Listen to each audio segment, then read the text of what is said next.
Movie stars. We love them right up until we don't. And usually, the love affair ends when the star stops making good movies and starts making poor decisions instead. We certainly hope these once-beloved figures get their mojo back, but for now, here's a look at 5 actors whose careers took a bad turn. Hilary Swank.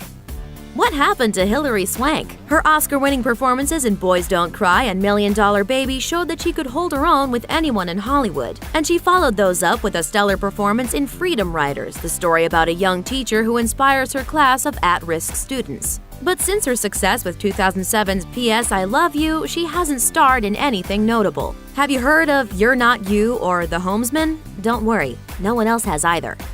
Robert De Niro. He was once considered to be one of the greatest actors of all time. And that's still true as long as you don't look at anything Robert De Niro has made for the past 2 decades. After the success of Analyze This in 1999, De Niro turned away from serious roles towards lighthearted films, action flicks, and pretty much anything that would guarantee a quick paycheck. That's the only explanation for films like Righteous Kill, Killer Elite, and Killing Season, not to mention the fact that he co-starred alongside rapper 50 Cent 3 times. Not Al Pacino, mind you.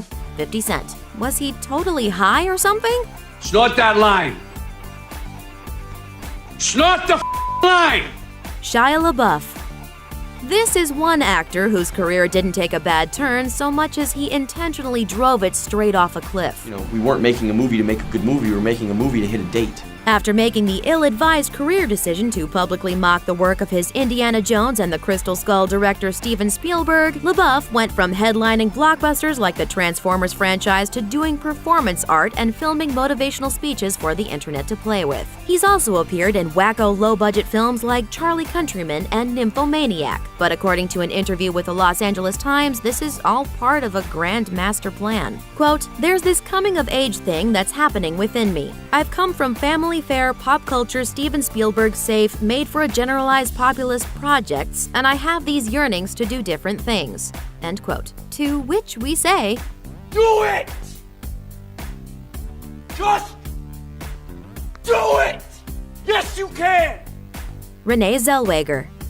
After Jerry Maguire, Bridget Jones' Diary, Chicago, and Cold Mountain, Renee Zellweger was on top of the world, with an Oscar under her belt and a string of box office hits to boot. But after filming Cinderella Man in 2005, she appeared in a string of flops before giving up entirely and quitting the business for 6 long years. And when she did come back, nobody was talking about her movies because they were too busy speculating about her face. To her credit, Zellweger took it all in stride, telling Marie Claire, quote, "I'm glad folks think I look different. I'm living a different, happy, more fulfilling life, and I'm thrilled that perhaps it shows."